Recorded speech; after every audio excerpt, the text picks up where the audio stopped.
मानव धर्माचे संस्थापक महान त्यागी बाबा जुमदेवजी यांच्या जयंतीनिमित्त नागपुरात भव्य शोभायात्रेचे आयोजन करण्यात आले।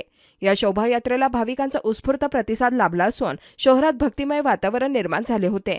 शोभायात्रेची सुरुवात सकाळी पारंपरिक विधी आणि पूजनाने करण्यात आली। त्यानंतर विविध भागातून आलेल्या अनुयायांनी ढोल ताशांच्या गजरात आणि भजन कीर्तनाच्या स्वरात सहभाग नोंदवला। शोभायात्रेत आकर्षक सजवलेल्या रथावर बाबा जुमदेवजींची प्रतिमा विराजमान करण्यात आली होती। या प्रसंगी सामाजिक एकता, मानव धर्माचा प्रसार आणि समाजहिताचे संदेश देण्यात आले। अनेक सामाजिक संस्था, युवक मंडळे तसंच महिला मंडळांनी उत्साहाने सहभाग घेतला। मार्गभर ठिकठिकाणी स्वागत कमानी उभारण्यात आल्या होत्या। तसंच नागरिकांनी पुष्पवृष्टी करून शोभायात्रेचे स्वागत केले।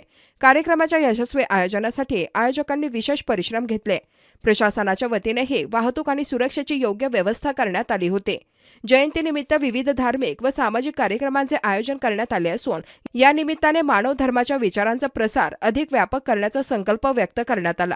आज पुन्हा मंडळातर्फे बाबा महान त्यागी बाबा जुमदेवजीची 105वी जयंती साजरी करण्यात येत आहे।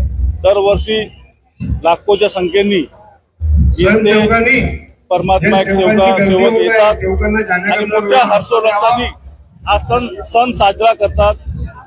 दरवर्षीप्रमाणे हा वर्षी हा सण साजरा करण्यात येत आहे, कारण बाबांचे अनुयायी हे मोठ्या संख्येने वाढत आहे।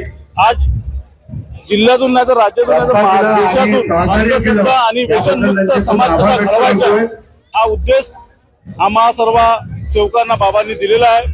तोच उद्देश घेऊन जाणे आम्ही सर्व संचालक मंडळ, आम्ही सर्व सेवक त्याला पूर्ण करण्याचा प्रयत्न करत आहोत। परमपूज्य परमात्मा एक सेवक मंडळाचे मी अध्यक्ष आहे आणि महान त्यागी बाबा जुमदेवजी आमचे सद्गुरू आहे आणि मानव धर्माचे संस्थापक आहे आणि महान त्यागी बाबा जुमदेवजीने मला जिम्मेदारी दिली, आमच्या पदाधिकाऱ्याला जिम्मेदारी।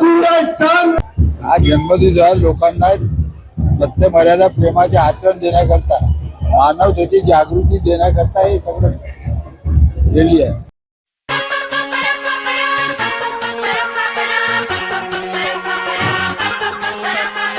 आसमानों के आगे है ये सपनों का जहां, पंख लगा कर उड़ भी जाओ परियों का है आशिया।